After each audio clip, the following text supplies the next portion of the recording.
Tape Deck Media.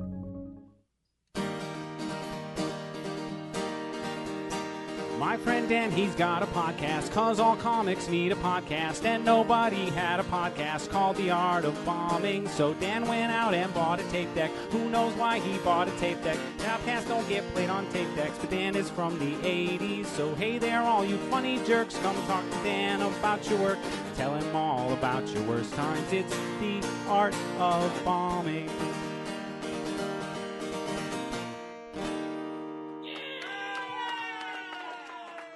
Welcome to The Art of Bombing presents Between Bombs Callbacks, where Larry and myself call back the most recent episode. And in this episode, we are calling back episode 311 with Kimberly Koester, now Austin-based comedian. Was a Colorado-based comedian, but not no more. Down in old Austin, where everyone is going Yep, the to Mecca of seek comedy, fame as and they say. fortune. Yep, The Mecca of comedy. the It is Mecca of comedy Austin. is Austin, Texas. Yep, that's what I've always said. That's what I've always said. I'm just intimidated to go down to Austin to try to do comedy. I don't know why I'm being a jerk right now about Austin. You kind of are. You got some Austin hate? Is that what's going on here? You don't like No, Austin? You throwing shade at Austin? I don't care. Is it because you're one of those Yankee snobs? Yeah, I'm one of those, You're a I'm one of Yank those now? Yankee Chicago comics. Very snobbish. Very A snobbish. snobbish Chicago comic. You're like, Oh, I ooh, mean, we've got Second all right. City. Meh. and Laugh Factory and Zanies and Red And we Door. got the what is it? The Lincoln. What's the other one? Lincoln Lodge. Lincoln Lodge. Yeah, we got the Yeah. Lincoln Lodge. Just the Lincoln Lodge, just one of the independent comedy theaters that's brought some of the greatest stand-up comic talent into the nation. We're but, so much better.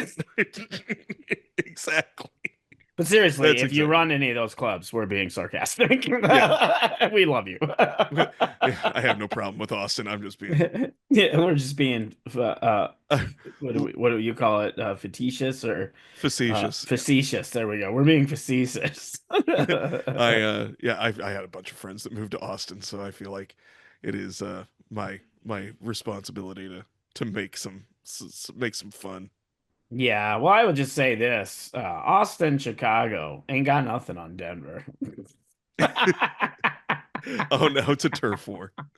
Isn't it? Isn't it a turf war? It's always a turf war. It's always a turf war. It's my all scene's better than yours. All New York comics think that they're better than everybody. LA comics think that that's where the real comedy is happening.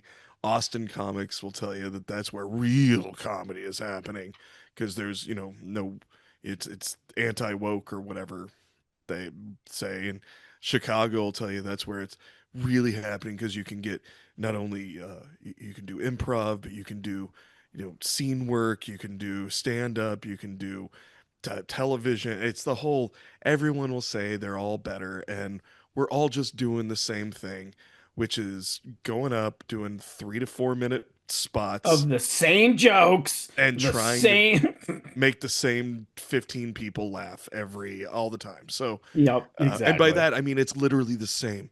Yeah, they 15 travel people. through all the scenes. They're Just a traveling audience. Well, that's the thing. You look out at the audience, and it's all just like it's from central casting.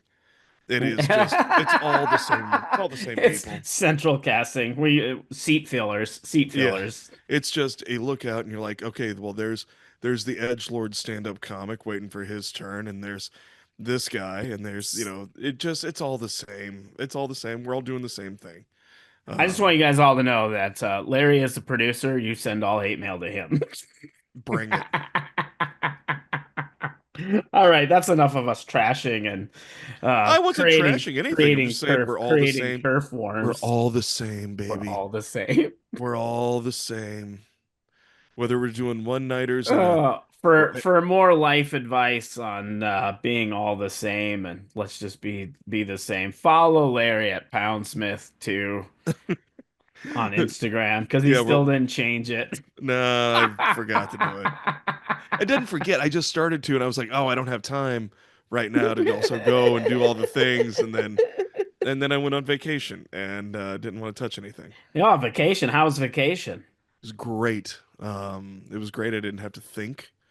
I didn't have to, we just went for a lot of walks Nice. in nature, and it was really good. It was good stuff. It was good That's stuff. great. That's great. Good. So you should be refreshed and ready to talk comedy. Talk Yeah, some absolutely. comedy. I'm Like, refreshed. yeah. Are you ready to talk some comedy? I would love How about, do you know how to write a joke? Do you know joke structure, to. Larry? I know joke. Obviously not. I'm a storyteller. I don't know joke structure. What's joke structure? Well, but that's the thing. Okay, so joke structure, we're talking setup, bridge, punchline. Basic. That's the basics of the basics. You set it up, you bridge it, you punchline it. That's it. Bridget? You got to What are you set it talking up. about? Yeah, setup, punch, tag. Where's the bridge come in? Well, you got to bridge the punchline to the setup. Where did you learn that? Now I'm confused. I've never heard that. I'm not discrediting you. I've Well, never apparently heard I'm it. wrong. Everybody, I'm wrong because Dan hasn't heard of it. It's I'm no, wrong. I yeah, exactly. The This is bridge is, that. is so every joke is its own little, like, if what you're doing is you're writing one liners, or look at I'm trying to think of like a great Mitch Hedberg bit where he sets it up. I went to buy a donut. That's the setup. They gave me a receipt. That's the bridge. I don't need a receipt for a donut. That's his punchline. I mean, to break it down to the very silliest and simplest terms. Setup, bridge, punchline. Bridge leads you to the Wouldn't punchline. wouldn't you consider what you're calling the bridge still part of the setup? It depends on how, I mean, Oh, how you yes. look No, at I it. suppose that's true. No, Um, I just never heard of that before. Does our joke structure described that way? That's an interesting take. well, it's just But I because, see yeah, what you when you break it down like that, I yeah, totally see. because, yeah, the set. I mean, you could say the whole thing is the setup, and then that, but you have to. I forget who I saw wrote it out like that. But yeah, it's that bridge to the inevitable. Mhm. Just like with storytelling. Like if you're a storyteller comic and you're up there doing it, you got to have a bunch of setups, punchlines throughout your story. But you can also follow what's called Freitag's pyramid, which is what a lot of authors use to write their write books, what have you, stories, where you're doing the build up, you hit the top of the pyramid, which is the facilitating moment, and then you just down to the side of the pyramid until you build up speed and hit the punchline, hit the big punchline at the end of a story. Yeah, build So, that momentum. but yeah, it's important before you start writing these long stories to just understand what a joke is, Hmm. and that was something that came easy to me. Was like, oh, I'm going to tell this story on stage, and if you only have 5 minutes, depending on the audience, you might be committed to a long silent 5 minutes. Yeah. Um, or they love it. It depends on the audience. And I learned that pretty quick doing guest sets at a club, and that's when I was like, I need to go back to basics and just start.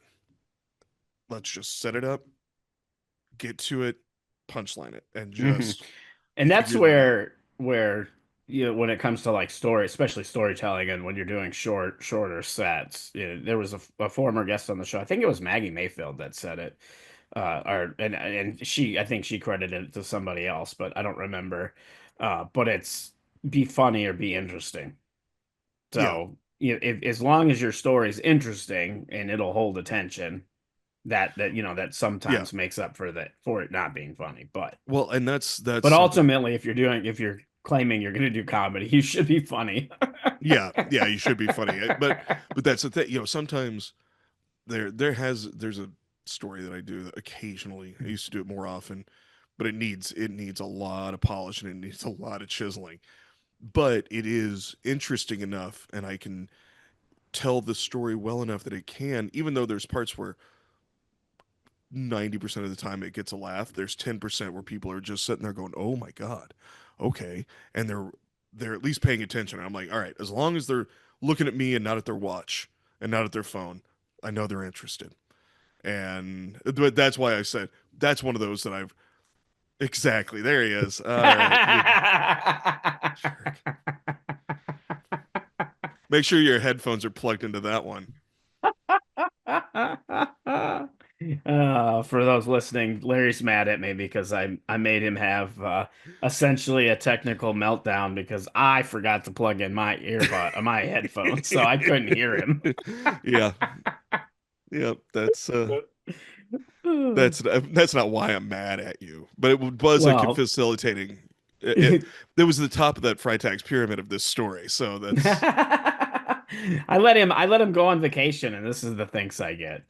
right. You Jesus, let me go on, but yeah, you come back all angry at me. I I thought vacation helped. You're angrier than before you left. I think I am. I think I am. I think you need It's not. a vacation from your vacation or I something. What's see. It's happening here? that's not. I'm not angry at you, buddy. I'm just frustrated, and I'm taking it out on you. That's funny. Oh, that's hilarious. But no, that I mean that is a good point though, like what you're saying with that, because I mean you could, I mean the basic joke structure, setup, punch, tagline, but if you want to break it down even further, you're right. You set up, bridge, punchline, tag. Tag. Yeah. Yep. Yep. Yeah, and because it's great if you can find that tag to pop that laugh one more time. Yeah, and you can Um, even go tag, tag, tag. You know what I mean? oh Like you yeah, can. I've seen comics where they do that, where they do their setup punch, setup bridge punch, and then do like three or four tags, and it goes back to what you're saying about building momentum. You know that downhill slope on the pyramid. You each tag is building momentum. So when you finally get to that last tag, it's the funniest thing, and the yep, crowd has just lost it by then. yep, yep. Yeah, yeah. That's But you know what helps with that. You know it helps with building that trust with the audience. what's that? It's developing that persona. It is. It is. I just before we get into that, that was a good transition, but I want to say this. I'm gonna do an action item. Uh, to help people with joke structure, writing exercise that you can do is one thing. It's a writing prompt, and it also helps with writer's block. Go online and find a random word generator. It'll give you a random word, and then write one-liners based on that word. Use that word to inspire you. Doesn't mean you have to have that word in it, but a version of the word, because a lot of words have different spellings, different meanings, so on and so forth, and let that word inspire you and write, 5 to 10 one-line jokes, and that'll help you figure out structure. That's a good looking out. I have never thought to do that. So It's something I've done, and I've actually gotten. I mean, you're most of what people, what you'll write is going to be junk. It's going to be trash. You're not going to use it, but it's every just now and again, practice. yeah. But it's practice. It gets you in the practice mode and writing and joke structure, and just the habit of writing. And the other thing that like I said, every now and again you get a couple gems. I've got a couple jokes that are in my set that I pulled that I tried from doing this writing exercise, and they kill. That's awesome. So yeah, so it's a good little exercise. So yeah, I challenge people listening. If you want to try to get better at your joke structure, just start doing it. Essentially, you're writing one-liners. One-liners are a good way to practice joke structure. But like you said, delivering those jokes, it helps if you have that persona. Well, and that's something that we hadn't. I I know we've touched on it before, but just the way that she said it, I was like, oh, this is an important thing because it does take a long time to figure out what your stage persona is going to Hmm. be. I And mean, I've heard, sometimes it takes 10, 15 years for yeah. people to figure it out. Well, and that's the thing. Who I forget who it was. I think it may have been Patton Oswalt was talking about it. So, but don't quote me. I don't Yeah. remember what comic it was, but they said that when you start comedy, you're doing an impression of your favorite comics that inspired you to want to do comedy. Hmm. So those Yep. first like couple years are just you trying to figure it out, just doing your best impression of. And I know some people be like, nah, I didn't. I was perfectly original when I started. Okay, you were, of course you were.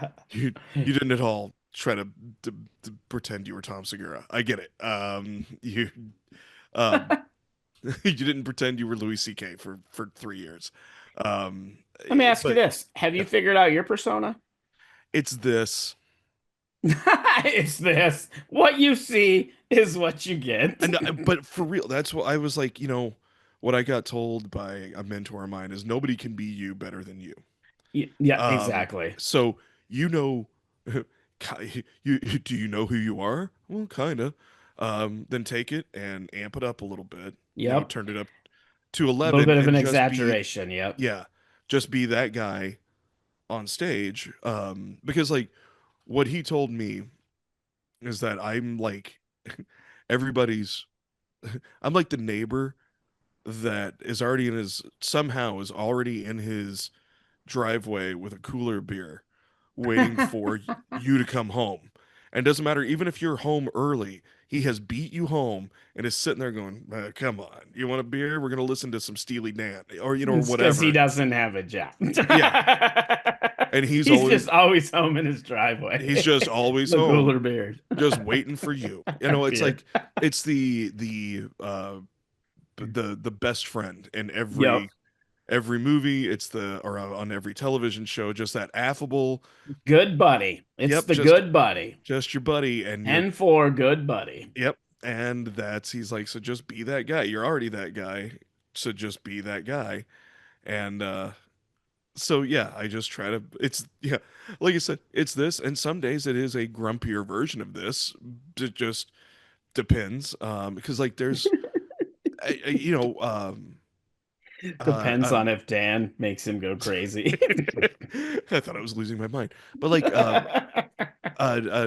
Broadway actors, when asked, hey, how do you do 3 shows a night or 2 shows a night or whatever it is, doing the same thing the same way, and they're like, well, I don't do it the same way. Sometimes if I somebody's ticked me off that day, I deliver those lines and I deliver that character a little angrier. If Hmm. somebody, if I'm in a great mood, they're gonna get that happier version of that character. And we that's the whole idea, is we go on stage and we work and work and work this material, and sometimes we get bored with it. But if something happens on the way to the show and your mood is just tinged a little bit, and it's you do a bit that's slightly more frustrated, and then you can all of a sudden, you've out of that emotion you can tag it, just lean into it. But Hmm. you try to just be, like, for me, try to be that affable guy that's just like, it's like, will suggest some of the things that, like, nobody wants to do, but everyone wants to do it, but nobody will do it. Oh, yeah, Um, yeah, yeah, yeah. That yeah, makes you're sense. like, no, man, and it's fine, It's, oh, no, come Come on. on. Well, like I said, I get to be, they get to be vicariously a piece of crap through me. Hmm. And I make them think that this guy's just a, look at this guy. He's just running through life, just doing what he can.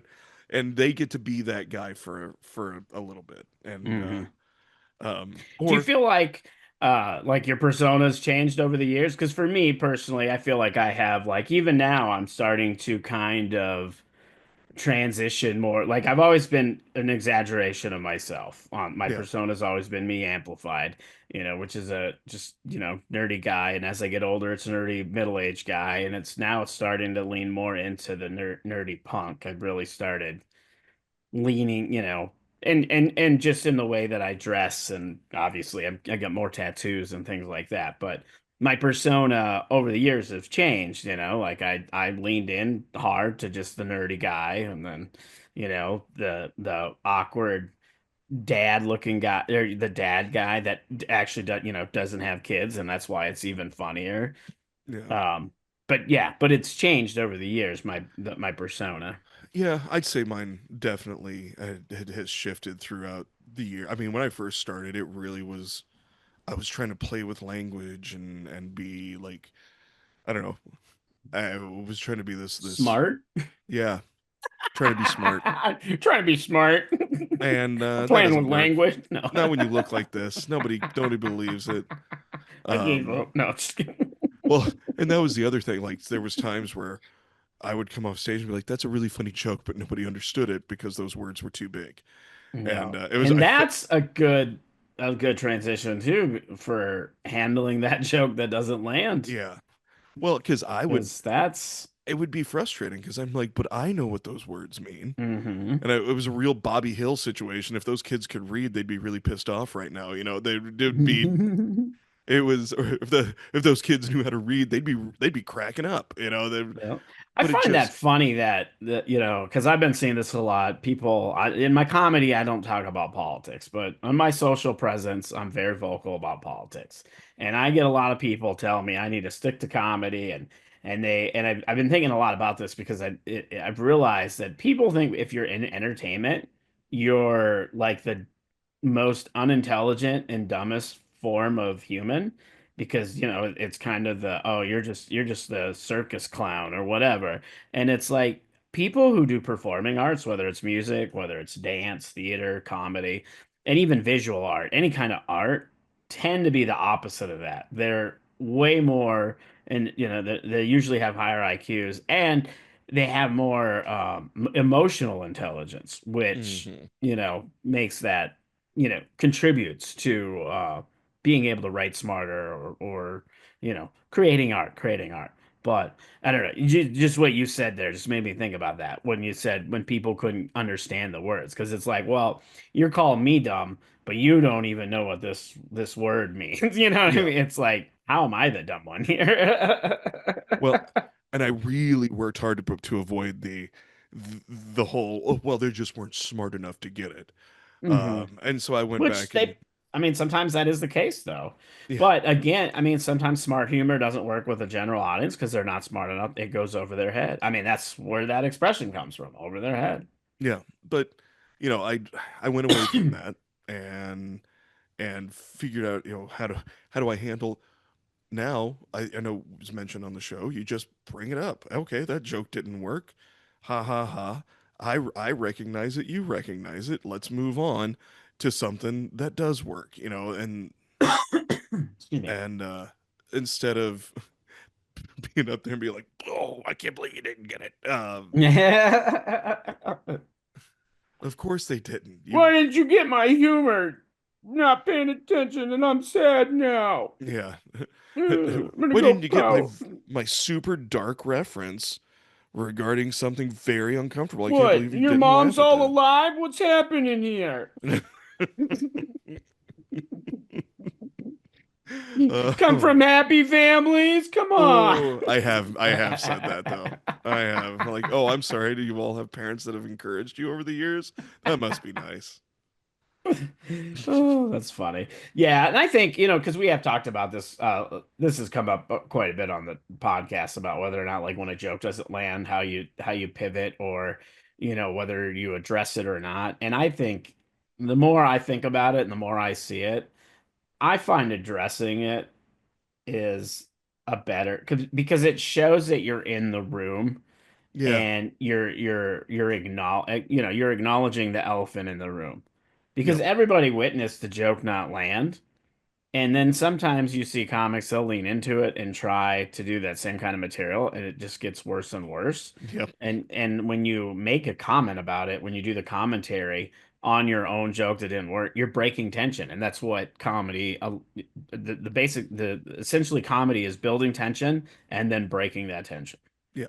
And when Well, and you have a bad joke, yeah. or not even a bad joke, but a joke that just doesn't land, it starts creating an awkward tension. And when you say, "Oh, well, you make a joke about the joke not doing well," you break that tension. Yeah.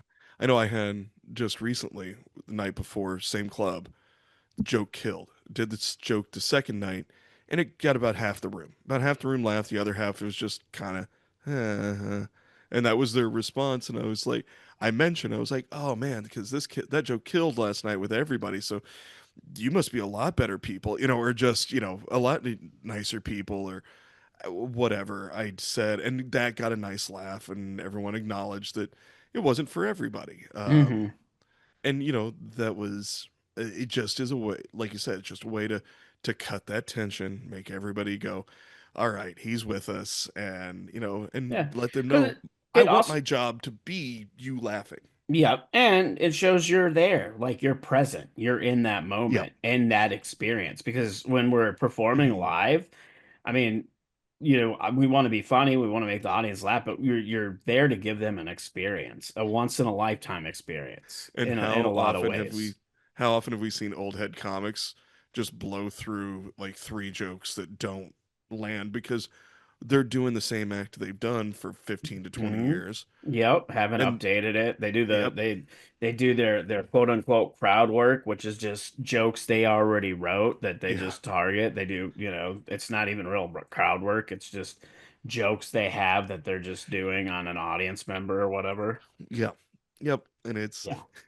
and they don't realize, I don't even know if they realize they didn't hit. They're just like, well, here we go. We're at 15 minutes and we still got, 30 more to go. And they do their solid 45 and then they walk Yep. away and they're like, yep, I'll get my check. And then the club goes, we'll have you back next year. And you go, what? Why?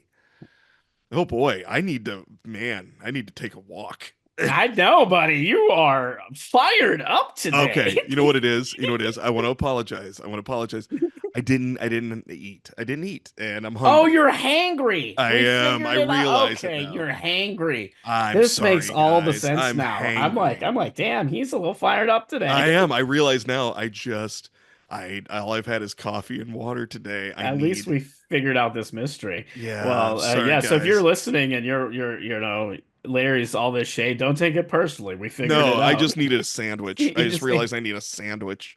Sorry, gang. I'll be better next time. I'll make yeah. sure to eat. Next time we'll make sure he eats before we Yeah. record. Oh boy. It's okay. You know what? Sometimes Uncle Larry's gonna come in a little spicy. Yeah, This. and today's one of those days. Yep. Yeah, it Yep. sounds like he needs a little spicy mayo on a Yeah. sandwich. Hey there. That's a horrible transition. I don't care. I don't either. I don't either. This whole episode is just. Oh, Hey, look, that's us doing our best. We're just handling stuff. we are, but at least we got to the bottom of it because yeah, Yeah, you're a little frisky today, but hey, I am. I'm a we little get it. frisky. I I think just this is a good time to end. Now that we know the problem, now we know what's and I've wrong with Larry, apologized. I've and he's apologized. apologized. He's I'll taken go. accountability. I'm gonna run Uh, to the grocery store, get myself a burrito. Yep. Gonna go eat some food and Yeah. then he'll be better. I'll make a post I'm making a apologizing. post after this comes out. I apologize for being so hangry. Yeah, sorry, gang. Sorry. I'll have a cookie next time before we start. Oh, that's so funny. Some progressive Oh, soup. well, we hope you enjoyed this fiery episode. It was. A very fiery episode. Yeah, but again, just to kind of recap the episode, if you're new to comedy, it's important to, learn joke structure. You got your setup, bridge, punch, tag, and the best, and like I said, and a good writing assignment for that is to just do random word generator and then use that word to write a bunch of one-liners. You know, find your voice or find your persona. Who are you on stage?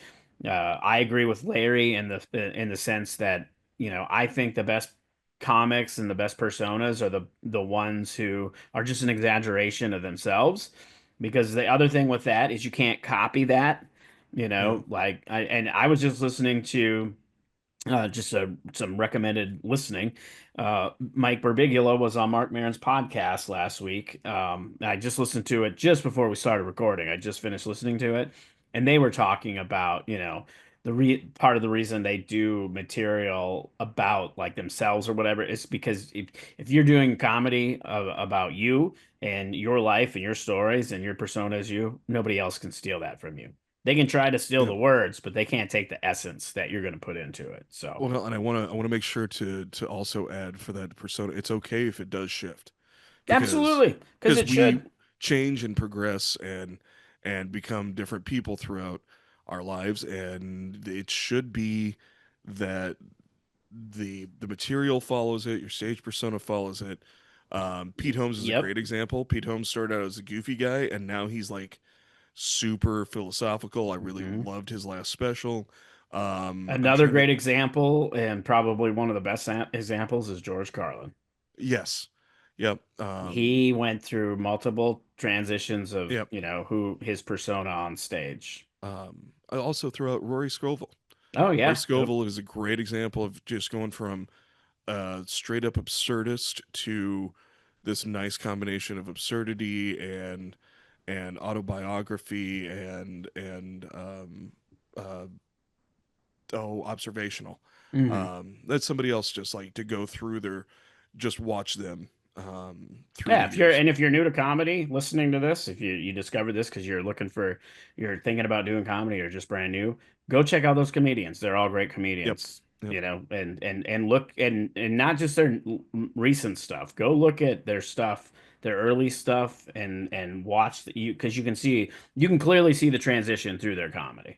yeah, And yep, finally, the last recap, handling that joke that doesn't land. A lot of some comics will tell you just keep moving, don't even address it. I'm in the camp of break the tension, address it because it shows you're yeah, present, shows you're there with the audience, you witnessed it. yep, exactly. Yeah, so we'll be back next week with an all new episode. Do all the things like subscribe, follow the podcast wherever you listen to the podcast, share it with your friends. If you want to, support financially, you can go buy merch. All the links are down in the show notes. The thing that you could do that'll help us the most is if you go to Apple Podcast and leave us a 5-star rating and a review.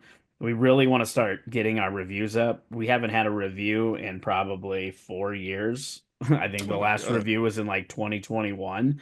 So it Please would be review cool us. to start getting some new reviews since we brought the podcast back. And Let also, the podcast wasn't gone for 4 years. It was only yeah. gone for like a year. Let us know how much you love Spicy Uncle Larry. Yeah, yeah. In the latest review, once you hear this episode, let us know how spicy Uncle Larry, how that is for you. Yeah, that's not good. Hangry Uncle Hangry. Larry. I just needed a bowl of cereal. I'm I'm sorry. glad we figured it out, though. I'm I glad we know. figured it Mystery out. solved, gang. Mystery solved. All right, that's been this episode of Between Bombs Callbacks, where we're calling back the most recent episode. Thank you for listening and have a great week. Bye, y'all. This has been a Tape Deck Media production. Thank you for listening.